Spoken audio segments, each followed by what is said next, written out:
अस्सलाम वालेकुम जी। सुबह से आगे मैं बहुत खुशामदीद, मैं हूँ शिफा यूसुफ सही और मैं हूँ वैस मंगलवाला। मेरी तरफ से भी आपको अस्सलाम वालेकुम और बहुत बहुत ईद मुबारक। आज सुबह से आगे का ये स्पेशल ईद एपिसोड आपकी खिदमत में लेकर हम हाजिर हुए हैं। बहुत सारे मेहमान होंगे और चूंकि ये बड़ी ईद है तो बड़े मेहमान हमारे साथ होंगे और ईद उल अजहा यानी कि जो बड़ा जश्न, बिल्कुल बड़ा जश्न होता है और काम भी बड़े बड़े लोग करते हैं इस पर। बड़ी मेहनत होती है, मुशक्कत होती है। कुर्बानी का जानवर ढूंढना एक बहुत बड़ा काम होता है। फिर ऐसा जानवर ढूंढना जो जेब पर जरा हल्का पड़े, रिश्तेदारों पर थोड़ा भारी पड़े। अच्छा अवैस, और उसके बाद हज। हाँ, बिल्कुल। हज की जो मेहनत है उधर भी लोगों का बहुत बड़ा काम है, वो बहुत बड़ा काम है और कुछ लोगों को बहुत ज़्यादा वो कॉन्शियस भी हमने देखा है जिनको हज की सादत नसीब हुई है। वो ये जानते हैं कि उनको बड़ा इस चीज़ की होती है कि भाई हमारा एहराम है और हमने ये फरीज़ा अंजाम देना है, ये फरीज़ा करना है और बड़े अच्छे तरीके से साफ नियत। तो वहाँ पर हम सबसे ज़्यादा कॉन्शियस होते हैं कि हमारा हज कबूल हो जाए। और तमाम लोग जिन्होंने हज की सादत हासिल की उनको भी बहुत बहुत मुबारक हो। ईद की तमाम लोगों को मुबारक हो। तो ये जो सारा जो कुर्बानी का एक जज्बा है, इसको सेलिब्रेट करने की बात है कि किस तरीके से जो है वो हम कुर्बानी करते भी हैं और उस कुर्बानी के स्पिरिट को अपने अंदर भी हम समोएं और लोगों में बांटें भी। तो आज बहुत सारे मेहमानों से हमने आपकी मुलाकात करवानी है। प्रोग्राम का आगाज़ हम जिस मेहमान से कर रहे हैं वो मेहमान बड़े ख़ास मेहमान हैं और जानदार है उनकी आवाज़ और होते नहीं वो किसी से नाराज़ और सीने में उनके छुपे होंगे बहुत सारे राज। हमारे साथ मौजूद है नजम शिराज। अस्सलाम वालेकुम। वालेकुम अस्सलाम। ऐसा इंट्रोडक्शन पहले कभी नहीं हुआ है, कभी भी नहीं हुआ कि ये यूनिकनेस। आई डोंट नो कौन से राज और ये बस नाराज तो बाकी नहीं होता। राज कोई आपके सीने में ऐसे राज नहीं छुपे होंगे। राज तो होंगे बिल्कुल लेकिन नाराज नहीं। नाराज तो कभी भी किसी से। लेकिन अगर वैसे कभी नाराज हो किसी से तो क्या करेंगे? थोड़ा सा डिस्टेंट हो जाता हूँ। ये अच्छा तरीका है, ये अच्छा तरीका है। हाँ, बिल्कुल बिल्कुल। कन्फ्रंटेशन से बचता हूँ। हाँ, एक ज़माने में बहुत की है। अच्छा, जब फिक्र ही नहीं थी कोई अकाउंटेबिलिटी की या मेरे ऊपर कोई जिम्मेदारी है सच। लेकिन जब अल्लाह ने थोड़ा सा वो रोशनी दी तो फिर कन्फ्रंटेशन से बच गया, दूर हो गया। या तो उसको रिजॉल्व कर लिया कम्युनिकेशन से। सही है। और अगर कम्युनिकेशन कुछ जगह पर काम ही नहीं करती ऐसे भी होता है, टॉकिंग टू अ वॉल, और तो फिर आप कहते हैं कि यार स्टे अवे, फिर रहने दो। अच्छा, अब चूंकि ज़ाहिर है ईद कुर्बान, ईद उल अज़हा की बात है तो थोड़ा उसके स्पिरिट को ज़रा हम देख रहे हैं कि क्या वो स्पिरिट है या हमें ये लगता है कि ज़रा नमूदो नुमाइश ज़्यादा बढ़ गई है और असल उसका स्पिरिट जो है जिसमें अपना सब कुछ कुर्बान कर देना है, उस स्पिरिट की तरफ हम कितना आगे बढ़ चुके हैं? अभी जैसे आप कह रहे थे कि वो बहुत दुश्वार है जानवर ढूंढना, हालांकि वो इतना करीब होता है। हाँ। और हम ढूंढ बाहर रहे होते हैं। सो एक्चुअली तो जो अपने अंदर वाला है जानवर, उसको कुर्बान करना था। बिल्कुल, वो सबसे ज़रूरी। जी, आप किसी की मोहब्बत में भी औरत की या मर्द की, उसमें भी आप बहुत सारी चीज़ें कुर्बान करते हैं क्योंकि आप करीब होना चाह रहे होते हैं, बच्चे के लिए, अपनी औलाद के लिए, अपने माँ बाप के लिए। तो कुर्बानी कुर्ब से है।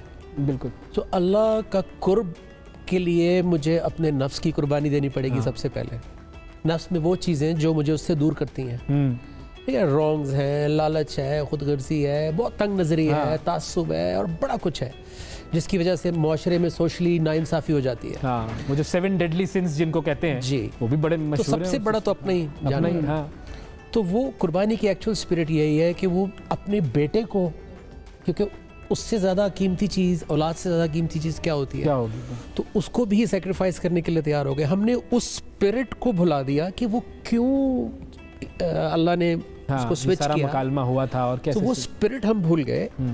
हम जानवर के पीछे पड़ गए, which is fine। फिर उसके बाद दावतों के पीछे भी पड़ गए। बड़ी दावत हो। हाँ। फिर मैंने देखा कि गलियां ब्लॉक करके, टेंट लगा के, और बड़े वाले बैल जिसको पूरा मोहल्ला देखने तो वो अभी तो पता नहीं वो करोड़ों तक पहुंच गए। बिल्कुल। तो उस दिन मुझे किसी ने बताया तो मैंने उनसे पूछा कि ये क्यों है करोड़ का, कोई मतलब कोई ब्लूटूथ लगा हुआ है? हाँ, क्या है उसमें? वाईफाई, अंग्रेजी बोलता है, सैटेलाइट। हाँ, क्या करता है वो? सो उसमें कोई हर्ज नहीं है अगर अल्लाह ने आपको दिया है तो। बट एक्चुअल स्पिरिट क्या है? तो जैसे कुरान में अल्लाह ताला कहते हैं कि अल्लाह को ना तो गोश्त पहुंचता है, ना खून, उसको तकवा पहुंचता है कि आपकी नीयत क्या है। मेरे पास थे ही 10 रुपए, मैंने उसी को सेक्रीफाइस कर दिया, तो वो दैट इज बिगर देन कि मेरे पास बहुत है लेकिन मेरा मकसद डिस्प्ले करना है या अल्लाह की रजा नहीं है। ट्रेडिशन है, सिर्फ शोबाजी जिसको हम आसान अल्फाज में कहते हैं। इस तरह हमने बहुत सारी चीज़ों को ट्रेडिशन बना दिया जिसमें नमाज भी है। हाँ। नमाज की स्पिरिट, रोज़े की स्पिरिट, हज की स्पिरिट, उम्रे की स्पिरिट। तो वो स्पिरिट तो हमें किताब से ही, दीन से लेनी पड़ेगी, फिर हमें समझ में आएगी कि एक्चुअली ये इसकी स्पिरिट। बिल्कुल बिल्कुल, ये बड़ी अहम बातें हैं जो कि हम सबको याद रखनी चाहिए कि कैसे हम वो कम्युनिकेशन डेवलप करें। वो कम्युनिकेशन जो है वो ज़बान से हो और फिर दिल से हो। At the end of the day आपकी प्रैक्टिकल जो लाइफ है, यस, सोसाइटी, घर, वो इम्प्रूव होना चाहिए। हाँ। अगर इबादत से वो इम्प्रूव नहीं हो रहा तो हमें फौरन इबादत को चेक करना चाहिए कि यार क्या चक्कर हो रहा है। कुछ ना कुछ मैं मिस कर रहा हूं। जैसे मैं नमाज पढ़ रहा था कुरान से पहले भी, हाँ। लेकिन मुझे ना वो समझ आती थी, ना मेरी लाइफ में कोई फर्क पड़ता था, ना मेरे पाँव कांपते थे, ना मेरे वो आंखों से आंसू निकलते थे। एक नजर घड़ी पे है और दिल जो है क्रिकेट मैच की तरफ है, बाहर दोस्त आए हुए हैं और मैंने बस वालदा ने कहा है कि नमाज पढ़ के जा। हाँ, उनको दिखाने के लिए, वालदा के डर से ज्यादा नमाज हो जाती है। ये आपने क्रिकेट का जिक्र भी अच्छा छेड़ा है, इस पर भी हम बात करेंगे। ब्रेक पे जाने से पहले, अवैस का मूड मुझे ब्रेक का लग रहा है, ब्रेक पे जाने से पहले नजम भाई से आज ईद के दिन की नात होनी चाहिए, या वो हम जो इनकी बड़ी मशहूर वाली है, है ना, हो सकती है तो एक जो आपकी मर्जी हो, उसका एक जरा चलिए उसका एक शेर। हाँ बिल्कुल। और चूंकि हम बात इस वक्त दिल और जिस्म की कर रहे थे, बिल्कुल। जिसे ढूंढता है यहाँ वहाँ, दिल में तेरे मौजूद है। अल्लाह अल्लाह अल्लाह, जिसे ढूंढता है यहाँ वहाँ, दिल में तेरे मौजूद है। जिसे मिल गया एक बार वो, उसी दिल में असरे सुजूद है। न तेरा खुदा कोई और है, न मेरा खुदा कोई और है। ये जो रास्ते हैं जुदा जुदा, ये मामला कोई और है। हाँ, क्या बात है, क्या बात है। ये मामला कोई और है, लेकिन और बहुत सारे मामलात हैं जिन पर हमने ज़रा गुफ्तगू करनी है। एक छोटे से ब्रेक के बाद आपसे मुलाकात करते हैं। ईद मुबारक।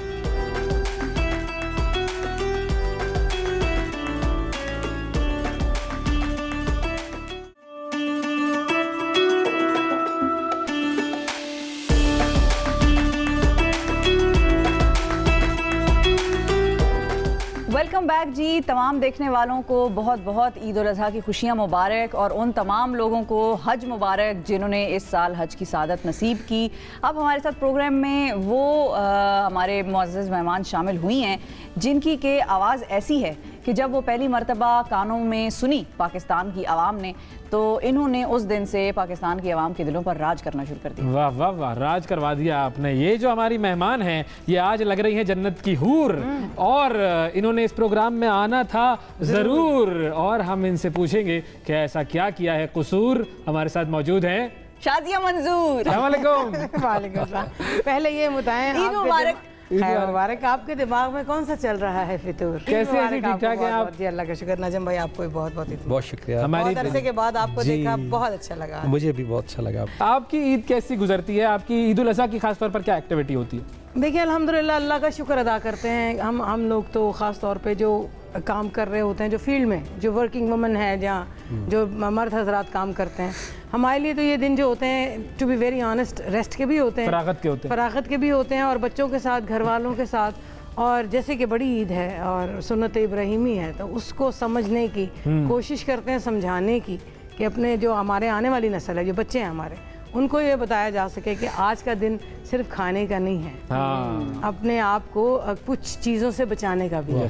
क्या बात। तो बस फिर उसकी तरफ ज़रा कॉन्सेंट्रेट, साथ हंसी, साथ बात, इसी तरह हमारी। लेकिन फेवरेट जानवर आप लोगों का कौन सा होता है कुर्बानी के लिए, कि भाई ये बड़ा अच्छा लगता है, ये इसकी कुर्बानी करेंगे? देखिए सबसे पहली बात तो मैं करूं कि अल्लाह ताला हर एक को तौफीक दे, आमीन आमीन, बिल्कुल पाक परवरदिगार, क्योंकि उसने हमसे, हम ये कम उसका एहसान है कि वो औलाद नहीं मांगता। हाँ, तो औलाद मांग ली, बिल्कुल बिल्कुल, कुर्बानी करो, तो उसका तो हम पे ये बहुत बड़ा एहसान है कि हमें उसने कहा कि जानवर कर लो, जाओ, कोई बात नहीं, नबी की उम्मत हो जी, तुम्हें कौन कौन से मजीद शर्फ मिलेंगे उसकी उम्मत होने के नाते। तो जानवरों में वो जानवर, मुझे तो ज़्यादातर कोशिश होती है कि बकरा अच्छा और कबूलियत वाला हो, तो फिर वो तो सोने पे कबूल हो। बिल्कुल नजम भाई। बचपन में तो इसी तरह बकरा ही, क्योंकि हम छोटी सी फैमिली थी और वालिद मेरे जो है वो एक गवर्नमेंट सर्वेंट थे, और उसके बाद से जब रहमान रहीम का मेरा ताल्लुक़ हुआ तो फिर हम वो बड़े क्योंकि ज़ाहिर है फिर बांटते हैं, ज़्यादा बहुत सारे लोग होते हैं, तो फिर वो बड़े जान। लेकिन उस एक्टिविटी में आपका हिस्सा कितना होता है? क्योंकि नॉर्मली होता है ना कि जाना, सिलेक्ट करना, फिर खरीदना, फिर कटवाना, ये पूरा एक आर्ट है। एक वक्त तक तो जब तक मैं पाकिस्तान में था और कराची में, तो हम सब फरहान अली आगा, मैं, इमरान, अच्छा इकट्ठे पावर भाई, हम सब मास्क लगा के, आपको पता है कितनी मिट्टी होती है। हाँ बिल्कुल बिल्कुल बिल्कुल, पूरे 40-50 लोग जाया करते थे, वो एक बड़ा फन टाइम होता है। अभी काफ़ी सालों से मैं नहीं जा सका। नहीं भाई, ये फन टाइम वाकई सब लोगों को रिलेट करते हैं, बहुत साथ इसको एंजॉय किया है बिल्कुल स्पिरिट को। और फिर जब वो कट कर पक कर आए तो वो किस फॉर्म में आना चाहिए आपके सामने, ये भी जरा बताएं ना। सबसे फेवरेट कीमा। अच्छा मैं देखिए बेहोश होने के बाद आपको हो जाए फर्स्ट एड है ना यहाँ पे। एम्बुलेंस भी मंगा लो भाई, मोटरसाइकिल तो आई नहीं थी इधर। देखिए कीमे का जहाँ जिक्र आता है ना, अच्छा वहाँ आप जिंदगी का बीमा करवा लेती हैं। मैं बीमा करवा चुकी हूँ कीमे का। अच्छा, तो कीमा जो है उस पर ज्यादा जोर होता है। हाँ, कीमा, कबाब्स और जो है वो कढ़ाई, सबको इर्द गिर्द ही रहे हैं वो। आपका जोर किस पर होता है? आप क्या कभी इस तरह की एक्टिविटी में इन्वॉल्व रही कि जाकर खरीदे जानवर? नहीं, कभी भी नहीं। अच्छा, नहीं, इस तरह से मुश्किल इसलिए हो जाता है क्योंकि जो जाया जाता है गाड़ी में बैठ जाते हैं, अंदर चूंकि रश बहुत होता है। हाँ। तो वो फिर चलो बकरे ने गाय ने तो सेल्फी बनवानी होती है, अब लोगों ने भी बनवानी होती है, तो फिर मेरी सेल्फी ज्यादा शुरू हो जाती है, वो दूसरी शुरू हो जाती है, और फिर लोग पूछने से कितने का है। हाँ। तो मैं कहती हूँ भाई मैं इंसान हूँ, तो बेहतर होता है कि आप गाड़ी में ही बैठें और एंजॉय करें। सही ऐसे। लेकिन ये है कि जो पक के आए सामने, हाँ, फिर कौन सी वो अल्हम्दुलिल्लाह जो भी आपको पता है ईद वाले दिन स्पेशल चीजें बनती है। क्यों भाई, ऐसे ही है। आपको पता है कुछ ना कुछ स्पेशल ही बनेगा, और जो कुछ ज्यादा स्पेशल बन जाता है तो कहते हैं खबरदार किसी ने अतराए थे, ये मेरा है। तो ये है कि जो मिल जाता है अल्लाह का शुक्र है, बाकी शुगल है वो हम लगाते हैं सारा दिन। बताएं पकाने में कितना इन्वॉल्वमेंट होता है, अमल दखल होता है आपका भी? देखिए यू नो जब ऐसी कोई बात आती है तो मैं साफ कह देती हूँ मैं थकी हुई हूँ। अच्छा, और बताओ, और कोई बात है? और कोई बात है तो करो। तो अदरवाइज इस पे मुझे काफ़ी डांट भी पड़ती है, मेरी बिस्ती शरीफ भी काफ़ी होती है माशाल्लाह, और मैं इज्जत से करा भी लेती हूँ, क्योंकि जब मैंने करना ही नहीं है तो फिर बिस्ती करा लो, और क्या तो वो ज़्यादा बेहतर है। लेकिन ये है कि अगर मुझे पकाना पड़े तो मैं कोरमा बना लेती हूँ, बिरयानी बना लेती हूँ। मीठा मुझे बहुत शौक है खाने का, मैं जर्दा बहुत अच्छा बना लेती हूँ, गुड़ वाले चावल बहुत अच्छे बना लेती हूँ, ट्राइफल बहुत अच्छा बनाती हूँ। नजम भाई आपका क्या कुछ पकाना आता है या कुछ? जी, मुझे चिकन कढ़ाई बनानी आती है। अच्छा, और ये कुछ मर्दों के साथ वैसे कुछ इंटरनेशनल किस्म की डिश है, मर्दों को आती है चिकन कढ़ाई ज्यादातर। आसान है, 25-30 मिनट में बन जाती है। हाँ। और बट लकीली मेरी बेगम को बहुत शौक है खाना बनाने का, जबरदस्त, और तो उससे पहले वालदा बनाती थी, तो इसलिए वो इस मामले में तो बचत हो जाती है। तो हमको पता है हमारे कल्चर में जो है ये बड़ी अयाशी ये है, हमारे कल्चर का मसला है थोड़ा सा, इसको दूर होना चाहिए। जबरदस्त, सही। अच्छा, और इसे याशी का नाजायज फायदा उठाते हैं हम लोग। हम भी थोड़ा फायदा उठा लें, फायदा उठाएं इस तरीके से कि अगर आप से हम आगाज करवाएं, कोई आपकी आवाज का जादू जगवाएं, बिस्मिल्लाह, तो क्या आप पेश करेंगी?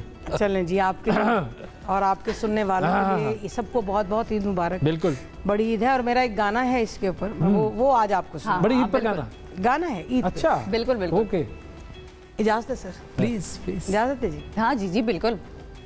हुआ चांद के सामने, दोनों को ईद मुबारक, सहेली ईद मुबारक, वाह वाह वाह, सहेली ईद मुबारक। चांद को दुनिया देखे मुझको, तेरी दीद मुबारक, सहेली ईद मुबारक, हाँ सबको ईद मुबारक। वाह वाह वाह वाह, क्या बात है, क्या बात है, जबरदस्त जबरदस्त। ये देखें, ये ईद का माहौल जो है इन्होंने गीत से बना दिया, और गीत भी बिल्कुल चुन के इसी मकसद के लिए लिया गया था, इसी मकसद का गीत है। हो सकता है तब मैंने इसी मकसद के लिए गाया। एक दफा आएगा, एक दफा हम जाऊंगी, होगा, वैस बैठा होगा, नजम भाई तो साथ होंगे, हम सब बैठे होंगे, और मैं ये गाना गाऊंगी। मैंने कंपोजर से कहा ये गाना बना दो। बस ये कब बना था वैसे? मुझे तो खुद नहीं याद। इतना पुराना है? इतना भी पुराना नहीं है, लेकिन चूंकि मैंने स्टार्ट कर दिया था 92-93 में प्लेबैक सिंगिंग। अच्छा। तो मुझे गाते हुए आज माशाल्लाह से 29-30 साल। 30 साल, 3 दहाइयां तो हो गई, बिल्कुल 3 दहाइयां। तो 30 साल में आपने जो कमाल किए हैं उसका तो पूरी कौम एतराफ़ करती है, सब जानते हैं, सब ये मानते हैं। सब तुम्हारा करम है आका के बात ऐसे बनी हुई है। मैं इस करम के कहाँ। आपने कब शुरू किया था? मेरा जो बैंड, जो हम जैसे टॉप 40 एक कवर बैंड, पहले तो आपने अपने भाइयों के साथ वो किया था ना, बिल्कुल शुरू में 87 brother rhythm. You were in what education, मतलब आप यूनिवर्सिटी में थे? कॉलेज हो गया था। क्रिकेट खेल रहा था उस वक्त मैं, और साथ ये बैंड था हमारा। फिर मैं इंजीनियरिंग यूनिवर्सिटी लाहौर चला गया, वहाँ फिर हमने बैंड बनाया वेट मेटल 89 में। 89 में, और 89 से 90 यानी NCN मिला के देखो 94 तक मैं तकरीबन पाकिस्तान के हर शहर में एयरबेस और कैंटोनमेंट, स्कूल्स, कॉलेजेस और ज़्यादातर शादी। I was a wedding singer. मैं किसी को बताता हूँ बाहर अच्छा। तो क्योंकि हमारे यहाँ वो कोई क्लब पब कल्चर तो था नहीं कि जहाँ बैंड बजाते हैं। बिल्कुल। तो उससे जो फ़ायदा हुआ लाइव सिंगिंग का, क्योंकि आपने हर रोज़ जाके, जो आपको जानते भी नहीं है और उन्हें क्लैप भी नहीं करनी जब तक आप अच्छा परफॉर्म नहीं करेंगे, तो आपको प्रूव करना है।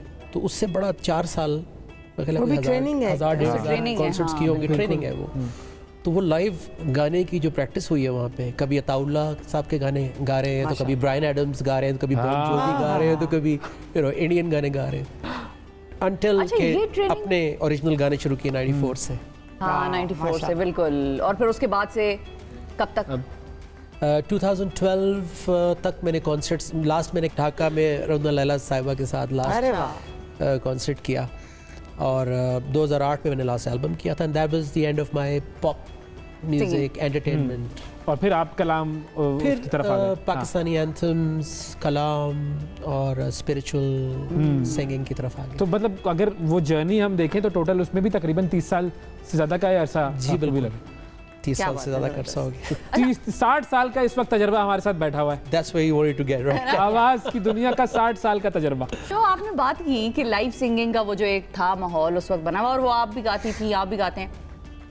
आजकल के जो यंग सिंगर्स हैं उनकी वो वाली, मतलब ठीक है वो बड़ा अच्छा गाते हैं, ज़बरदस्त गाने हमारे आ रहे हैं यूथ की तरफ से, लेकिन वो एक तो ऑटो ट्यून का उधर बड़ा अमल दखल है, और फिर दूसरा ये कि आप उनका टिकट खरीदते हैं, उनके कॉन्सर्ट में किसी में जाते हैं हज़ारों के, आप मेहनत करके जाते हैं अपना काम शाम छोड़ के, और पता चलता है वहाँ पे टेप लगाया और वो सिर्फ हाथ हिला रहा है। इसका कितना किसी सिंगर को फ़ायदा या नुकसान होता है? क्योंकि आवाम तो लाइव परफॉर्मेंस जो है, मैं आपको बताऊँ, वर्ल्ड ओवर जब से मीडिया बिकेम सो बिग और फिर सोशल मीडिया से गाने हिट होने शुरू हो गए, सो बहुत सारे लोग अपने गैराज से और अपने घर से बाहर निकले, कुछ दोस्तों ने मिलके बनाया, वो सुपर हिट हो गया। ठीक है, अब वो लाइव परफॉर्म कर रहे हैं, सामने 10,000 लोग हैं। सो यही मैं आपसे कह रहा था कि वो जो एक, इवन वेस्ट में भी पीपल लाइक, अगर आप 80s तक चले जाएं, पीछे चले जाएं, तो वो बैंड्स थे। Even Elvis Presley, before Elvis Presley became Elvis Presley, वो पूरा US, पूरा अमेरिका बस के ऊपर ट्रैवल कर चुका था, लाइव परफॉर्म कर चुका था। सो वो आप जितना पीछे जाएं वेस्ट में भी, तो वो सिंगर इसलिए ज़्यादा अच्छे थे, और हमारे भी, क्योंकि वो लाइव फिर कहीं जाके उनको फेम मिलता था। फिर मीडिया से आपको क्विक मिलना शुरू हो गया। जो रिसेंट पाकिस्तान की जो तारीख है उसमें बहुत सारे लोग हैं जिनको इंस्टेंट मिला। टिकटॉक वगैरह से तो बिल्कुल ही बात बदल गई, अलग ही हो गया। उसमें कुछ लोग हैं जिन्होंने, जो बड़े कॉन्शियस हैं, जिसमें एक अली जफर है। हाँ। मुझे याद है कि जब तक मैं भी फील्ड में था, हम कॉन्सर्ट्स में मिलते थे, तो अली हमेशा मुझसे पूछता था कि ये लाइव सिंगिंग को क्या वो है, मुझसे टिप्स पूछता था कि how do we improve live singing. तो वो मुझे बड़ा अच्छा लगता था कि यार अल्लाह ने इसको इतना फेम दिया है, बट ही इज कॉन्शियस कि मैं लाइव में जाऊँ, डिस्कस करते थे कि मैं ये एक्सरसाइजेस करता हूँ, मैं ये प्रैक्टिसेस करता हूँ। बट जनरली मैं देखता हूँ कि लाइव परफॉर्मेंस बड़ी डिसअपॉइंटमेंट होती है। मुझे क्या ख्याल है? बिल्कुल सही, क्या कहेंगे, आपका क्या ख्याल है? लेकिन बात ये है कि जैसे नजम भाई ने भी कहा, बड़ी अच्छी बात की उन्होंने, कि आप लाइव गाने के लिए उसके पीछे एक मेहनत चाहिए। देखिए, अगर मैं कह रही हूँ कि मुझे गाते हुए 30 साल हो गए, तो उसके वो 30 साल हैं, वो गुजर चुके हैं। हाँ। वो हुए हुए हैं, वो मुझे प्रूव नहीं करने हैं। बिल्कुल, 30 साल में मैंने अच्छा किया बुरा किया लोगों के सामने है वो। हाँ। उसके लिए मुझे प्रूव करने की कुछ जरूरत नहीं है। और अगर मुझे लाइव गाना है, पहले तो मैं अपनी बात करूँ कि हम जब कर रहे होते हैं, जैसे इन्होंने कहा कि जो ट्रेनिंग्स हैं उसकी सबसे बड़ी ट्रेनिंग ये है कि आप पहले हिम्मत तो करें, आए तो सही ना, आप पहले हौसला तो करें। आप कभी गौर कीजिए, अब इन बच्चों को तो छोड़ दे जो आजकल के काम कर रहे हैं, आप कॉलेजेस में चले जाए, यूनिवर्सिटी, आप किसी को सिर्फ अच्छा भला ना कैंटीन के पास बैठ के गा रहा होगा दे मेरे बीते हुए दिन, ऐਵੇਂ उसको कह देंगे ना जरा ये सीरियसली गाना, नहीं मुझे नहीं यार, आप पहले अपने अंदर वो हौसला तो पैदा करें। अगर आपको पता भी है कि आप अच्छा गाते हैं तो खुदा के लिए लोगों को भी बताएं। वो ये चीज़ जो है ना, पहले तो हिम्मत करें। दूसरा, ये जैसे इन्होंने कहा ट्रेनिंग सेशंस हैं, ट्रेनिंग सेशंस अब तो ज़्यादा आसान हो गया। आपके पास घरों में स्टूडियोज हैं, आप माइक लगाइए, उस पर कुछ चीज़ लगाइए, उसके साथ आप कुछ नहीं करें, एक लूप लगा लें, उसके साथ आप वोकल ट्रेनिंग कर सकते हैं। और लाइव का जो देखें, ये मैं नहीं कहूँगी कि जो सीडी पे भी करते हैं सब करते हैं, जो मज़ा, जो नशा और जो सुकून आपको लाइव में आता है, आप उसकी रिवॉर्डिंग है ना, आप गा रहे हैं उस फॉर सोल रिवॉर्ड। अभी इन्होंने बात की इंटरनेशनल आर्टिस्ट की, मैडोना ले लें आप, माइकल जैक्सन ले लें आप, मारिया कैरे ले लें आप, जिसको मर्जी ले लें आप, उनके कॉन्सर्ट्स देखें, सब लाइव गाते हैं। बिल्कुल बिल्कुल सही। तो ट्रेनिंग ही है ना, सीखना वैसे बड़ा जरूरी है। मैं शिफा को भी यही समझाता हूँ, सीखो, मुझसे सीखो, सीखो प्लीज, सीखो, अहम है ये चीज। अभी इधर तो हम नहीं सीखेंगे क्योंकि ये ग्लास वगैरह पड़े हैं, तो मैं नहीं चाहती कि यहाँ गंदवंद मचे। सीखो, चीजें उठानी पड़े, सीखो चीजें रखने के बाद कैसे नहीं खिलानी, लिसनिंग से सोनू निगम ने मुझे बताया, मैंने उसको जब उसने लास्ट क्लासिकल एल्बम किया तो मैंने बॉम्बे में, हम किसी तकरीब में थे, तो मैंने उसे कहा कि यार तुमने ये एल्बम गा के बहुत सारे लोगों को बहुत साल पीछे छोड़ दिया। तो फिर उसने जब हमारी गुफ्तगू हुई तो उसने कहा यार मैंने क्लासिकल जो है वो सुन सुन के सीखा है।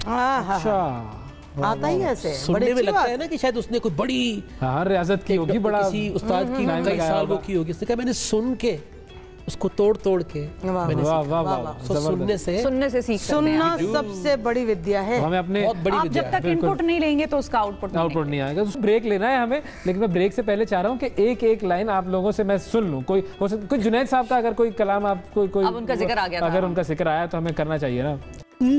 शाम फिर नहीं आएगी, ये शाम फिर नहीं आएगी, इस शाम को, इस साथ को आओ अमर कर ले, अमर कर ले,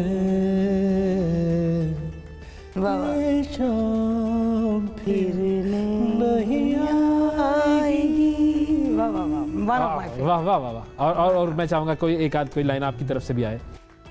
मैं सदके ढोल माया, अब जा मेरे कोल माया, मैं सदके ढोल माया, अब जा मेरे कोल माया, तू साडे नाल लाके यारियां, वे साडे नाल लाके यारियां, वे इंज ना रोल माया, मैं सदके ढोल माया, अब जा मेरे कोल माया।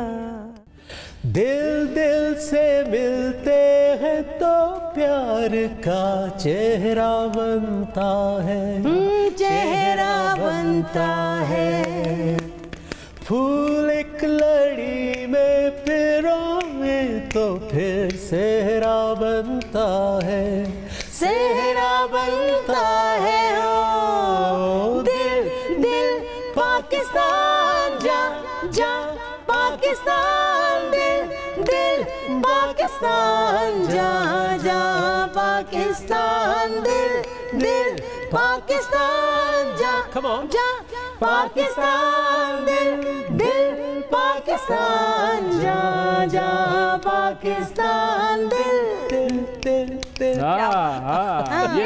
ये भी एक क्रिएशन थी जो वो कर गए। वैसे क्लासिक है, क्लासिक सब की उसमें देखिए उन्होंने जो भी किया, जिस तरह भी किया, अल्लाह ताला ने उनको बहुत इज्जत दी और वो हिस्ट्री में जाएगा। बिल्कुल ऐसा ही हिस्ट्री में चला गया है। बिल्कुल। अच्छा एक काम करते हैं, करें। अब आप चूंकि हमारे साथ मौजूद हैं तो जरा एक काम नहीं कराते, सियासी म्यूजिकल सेगमेंट बनाते हैं। अच्छा जी। सियासी म्यूजिकल सेगमेंट में होगा ये कि हम अल्लाह दा वास्ता ही मैं आपके सामने मुख्तलिफ सियासतदानों के नाम लूंगा, आप उन्हें गाना डेडिकेट कर दीजिएगा, कोई भी जो आपकी पसंद का गाना हो गा कर डेडिकेट करना है, ठीक है जी? पहले इधर से शुरू करेंगे। नहीं नहीं, ये आपके लिए खास सेगमेंट है, ये मैं लाया ही पंजाब के लिए, सिर्फ और सिर्फ आपके लिए, क्योंकि ये आपके लिए भी है। पंजाब की सियासत जो है वो बड़ी गर्मा गर्मी का है। मुझे माफी दे दो। क्यों आप दोनों मर्दों ने सारा बोझ डाल दिया? कोई बात नहीं, ठीक है।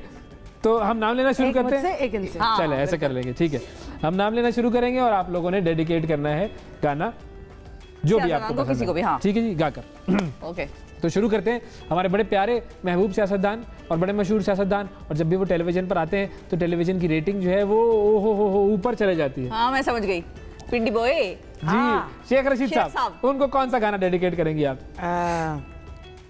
रंगीला रे तेरे रंग में यूं रंगा है मेरा मन रसिया रे।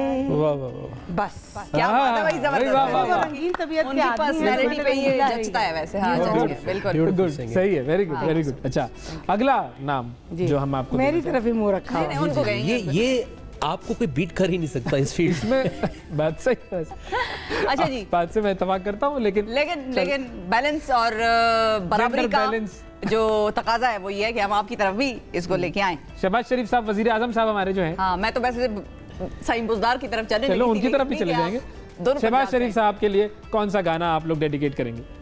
खुदी को कर बलद इतना कि हर तकदीर से पहले खुदा बंदे से खुद पूछे, बता तेरी रज़ा क्या है। ये भी कमाल वैसे, कहाँ से? आप कौन सा गाना डेडिकेट करेंगी शहबाज शरीफ साहब को? ये मुझे बताएंगे। हो तमन्ना और क्या जाने तमन्ना, क्या बात है, आप हैं क्या बात करूंगी लेके दुनिया मेरी दुनिया, आप हैं हो तमन्ना और क्या बात है भाई, जबरदस्त जबरदस्त भाई। सारी तमन्नाएं जो है वो खोलकर सामने रख दी गई। अरे देखा है तुमने पहली बार साजन की आंखों। मुझे तुम पे यही यकीन था, पूरा शक था।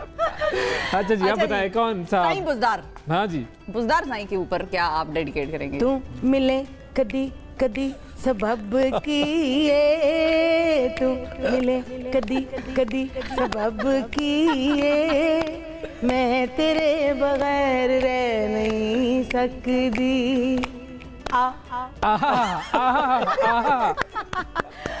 बहुत आला जी, जबरदस्त, बेहतरीन बेहतरीन।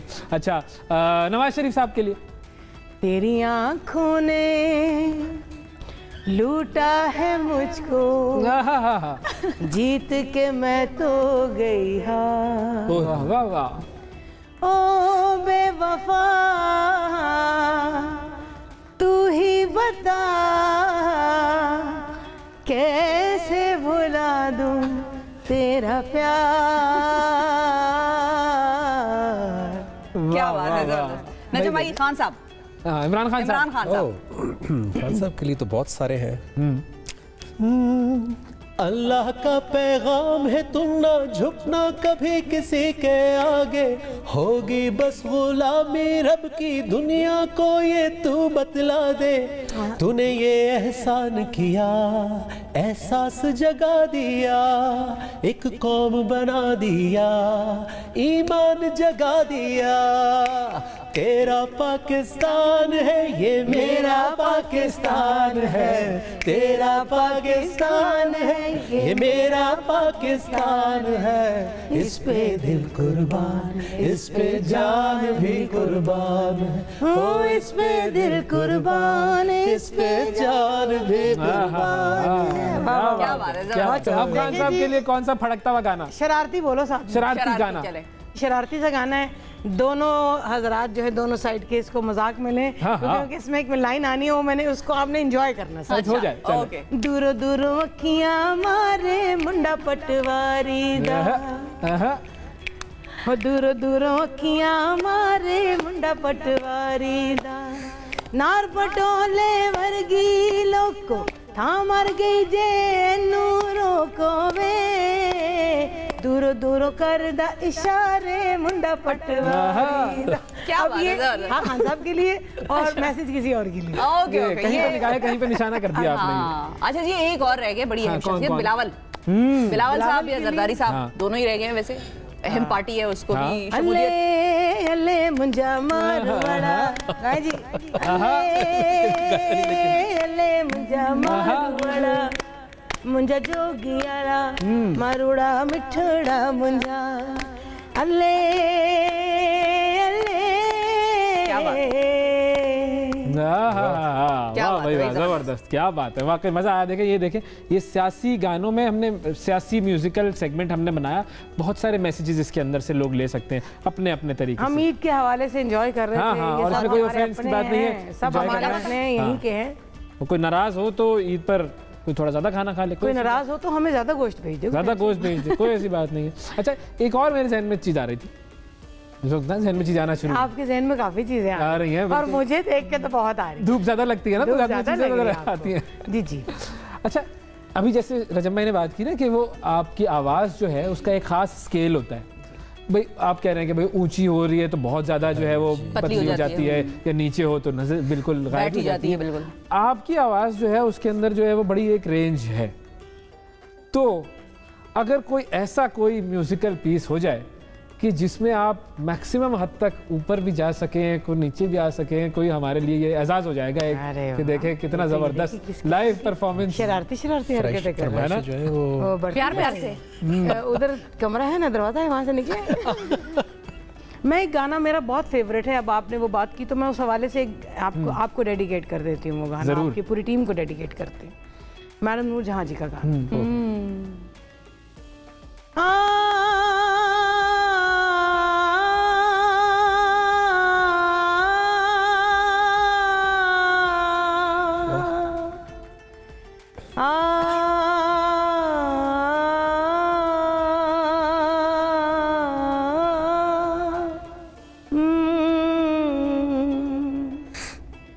आवाज दे कहाँ है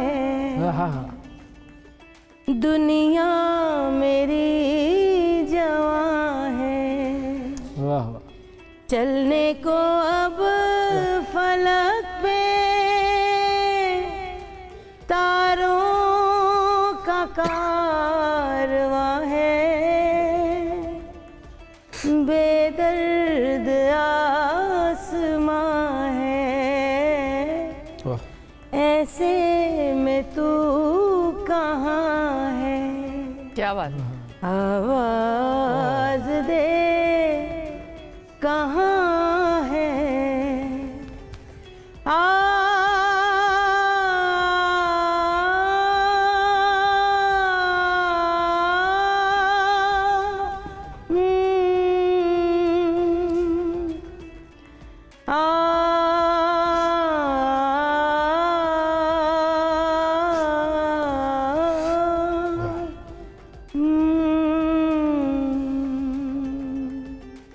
शाजिया शाजिया शाजिया शाजिया मंगल बाला मंगल बाला मंगल बाला। आवाज देनी भी तो बनती थी ना, अब आपने इतने गुड शो। मैं सोच रही हूँ पता नहीं ये दोनों कौन सी पहाड़ पे खड़े होके पुकार रहे हैं। असल में मैं वो पहाड़ का फैसला कर रही हूँ। देखिए ये फीलिंग है, ये फीलिंग है, ये बिल्कुल पुरानी फिल्मों में होता था ना, याददाश्त वापस आ गई, याददाश्त वापस पहचान लिया एक दूसरे ऐसा ही बिल्कुल ऐसा ही असल में बिल्कुल। या वो पहली दफा वो चेहरा भी तो देखते हैं, आंखों से पट्टी खुलती है तो वो भी तो होता है, डॉक्टर खींच रहे हैं और उतार रहे हैं और उतार रहे हैं और उतार, या पिछले जन्म में भी जो है ये साथ थोड़े एक को याद आ गया है। और आप यकीन करें जब भी ये मैं गाना गाती हूँ ना तो मेरे दिल में यही आता है कि कैसे कैसा काम मैडम नूरजहां कर गई, और मैं कहती हूँ आवाज दे कहाँ। कमाल, हाँ वाकई बिल्कुल बिल्कुल कमाल। यकीन करें उन जैसा तो कोई नहीं गा सकता, लेकिन ये मैं हमेशा उनको ट्रिब्यूट करती हूँ दिल में कि आवाज़ दे कहाँ, आवाज़ दे कहाँ है। वाकई वो लेजेंड्स जो हैं वो हमेशा रहते हैं। बेशक। सही। अच्छा, हमने इनसे नैन की बात की थी और ऐसा हो नहीं सकता। कब कहते हैं वो पूछने कब? थोड़ी देर पहले की थी। 90s में की हो। हाँ 90s में तो बहुत की थी। अब तो बहुत साल हो गए। 90s में अगर उसका एक छोटा सा नमूना हो जाए इनसे नैन का, तो हम भी देख लेंगे कि आज के जो हालात हैं, हाँ। जिसमें जो एक इकोनॉमिक डिप्रेशन है, और तो उसमें एक उम्मीद, क्योंकि इस गज़ल ने मुझे उम्मीद दी थी। मैं सख्त डिप्रेशन में था। अच्छा। और जवाद अहमद के घर में, हम उसके बेडरूम में बैठे हुए थे। मैं उनके घर में चौथा भाई था, मतलब अच्छा, करीबी दोस्ती थी। और ये किसी अखबार के ऊपर लिखी हुई गज़ल मेरे सामने आ गई, और मैं उस वक्त, सच्ची बात है, मुनीर नियाज़ी साहब को जानता भी नहीं था।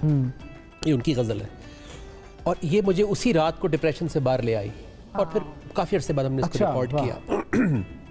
तो उसका जो शेर है वो, आज की रात बहुत काली है, सोच का दीप जला के देखो। आज की रात बहुत काली है, सोच का दीप जला के देखो। दिल का घर सूना पड़ा है, दुख की धूम मचा के देखो। हाँ, इनसे नैन मिला के देखो। ये धोखा भी खा के देखो। इनसे नैन मिला के देखो। ये धोखा भी खा के देखो। वाह वाह वाह, क्या बात है, क्या बात है। वाह वाह वाह, जबरदस्त जबरदस्त। This is what I call a performance. बिल्कुल जबरदस्त। तो अब ब्रेक लेते हैं। ब्रेक के बाद वापस जब हम आएंगे तो जरा, जिसको वो कहते हैं ना आजकल जो दौर है फ्यूजन का, कोलैबोरेशन का, तो जरा कुछ कोलैबोरेशन की बात भी कर लेंगे। मिलते हैं आपसे एक छोटे से ब्रेक के बाद। ईद मुबारक।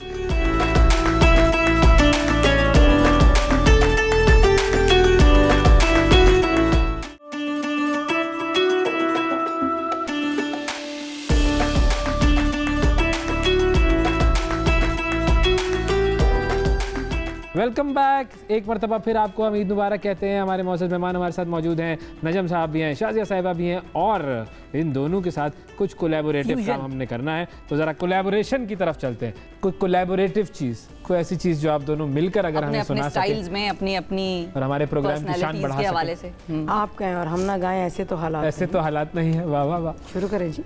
सुबह हो या शाम, इस जीवन बगिया में हो, सुबह हो या शाम, इस जीवन बगिया में सारे निशान मिलते हैं, फूल जहाँ खिलते हैं। आओ वहाँ वहाँ वहाँ चले आओ, वहाँ वहाँ चले आओ, वहाँ जान मेरे मखना, जान मेरे मखना, वाह जान मेरे मखना के हंस के इकबाल इधर दखना के नजरा रस नैना दा चखना भी जान मेरे मखना, जान मेरे मखना हो। जबरदस्त, क्या बात है, क्या बात है, जबरदस्त, बेहतरीन बेहतरीन। ये देखें, ये होता है कमाल कि अचानक से समा बांध दिया जाए। जबरदस्त परफॉर्मेंस तो हो गई। अब मेरा दिल तो चाह रहा है कि मैं कुछ और भी सुनूं, लेकिन ये कि अब मैं फरमाइशें करूंगा तो ज्यादा हो जाएंगी फरमाइशें। आप कर दें मेरी तरफ से। आपके पैसे पूरे हो गए बस, आपका मामला बत्तियां बुझाई रख दी। ये इन्होंने किया फरमाइश, मैंने नहीं की। इन्होंने फरमाइश की, मैंने की, इन्होंने फरमाइश की उनके थ्रू। ये कौन सा गाना था? ये है, हाँ जी है, नहीं पता, ये है, अल्लाह का शुक्र है, और बड़ा ही ताबड़तोड़ किस्म का गाना। हाँ, इन्होंने कहा आप सबको। और आज नजम भाई भी आए काफ़ी अरसे के बाद, इनको भी क्रेडिट, और इनकी मेहरबानी है मुझे बर्दाश्त कर रहे हैं। क्या बात कर दी, वाह वाह। बत्तियां बुझाई रख दी वे, बत्तियां बुझाई रख दी वे, दीवा बड़े सारी रात मेरे आहानियाँ, दीवा बड़े सारी रात कानू मैनू तंग करना है वे, कानू मैनू तंग करना वे का रसता मैं सारी सारी रात मेरे हानियां दसदा नहीं दिल वाली बात। फजर वेले तो रावा वेखा पा देनिया शामा, अर्जा कर दी थक गईया मैं सोने वांग गुलाम। विचों विच रमा सड़दी वे, विचों विच रमा सड़दी जिवें सड़दी कढ़ाई विच रेत मेरा हानियां देवे ना दिल वाला पेत। भाई वाह वाह वाह वाह, हमारे फोक उसका कोई जवाब नहीं। क्या बात, बिल्कुल बिल्कुल, और उनको बहुत सूट करता है वो, इनकी आवाज वाकई। वैसे तो मैं ये मेरे जहन में आ रहा था कि आज जाने की जिद ना करो, लेकिन जाना तो है भाई। मर जाएंगे हम तो लुट जाएंगे, ऐसी बातें किया ना करो, जाने की जिद ना करो। क्या बात है। और कुछ वहाँ जाके बस बैठ जाऊँ बस मैं। बहुत बहुत शुक्रिया आपका, वाकई सर आपका भी, नजम भाई, शाजी आपका बहुत ज़बरदस्त मज़ा आया वाकई। एक ऐसा जिसको हम कहते हैं ना कि ये कोई चीज़ हमने प्लान नहीं की हुई थी। हाँ, ये नहीं था कि हमने ये गाना सुनना है या ये बात करनी है, वो बस डिस्कशन बात से बात निकलती चली गई और वो प्रोग्राम आगे बढ़ता चला गया। इख्तिताम बिल्कुल मैं ज़रूर कहना चाहता हूँ सारे पाकिस्तानियों को, ऑल्दो वो सब ऑलरेडी जानते हैं कि इस ईद के ऊपर रिफ्रेशर ज़रूरी होता है, इसकी क्या स्पिरिट है। लेकिन इस वक्त इकोनॉमिक डिप्रेशन है। मैंने 15 साल पहले भी इस पर एक डॉक्यूमेंट्री की थी और रहमान रहीम के प्लेटफॉर्म पे, जब मुझे पहली दफ़ा पता लगा था कि पाकिस्तान में एक बहुत बड़ी क्लास है जो सिर्फ बकरा ईद पे गोश्त खाती है। बिल्कुल, मुझे फर्स्ट टाइम उससे पता लगा था मेरी कमिल में।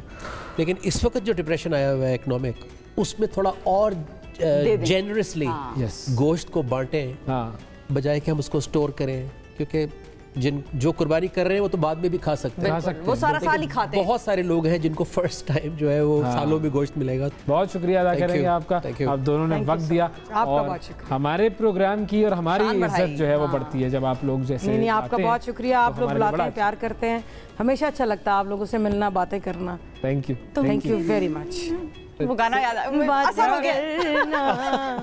बड़ा अच्छा लगता है, फिर कसाई का खर्चा और इससे बढ़कर इसके नखरे अगली बारी गोश्त बांटने की आती है, बड़ा अच्छा लगता है। वाह वाह वाह वाह वाह। अभी वक्फा लेते हैं, वक्फे के बाद दोबारा जब हम हाजिर होंगे तो कुछ और मेहमान होंगे हमारे साथ। आप सबको ईद मुबारक।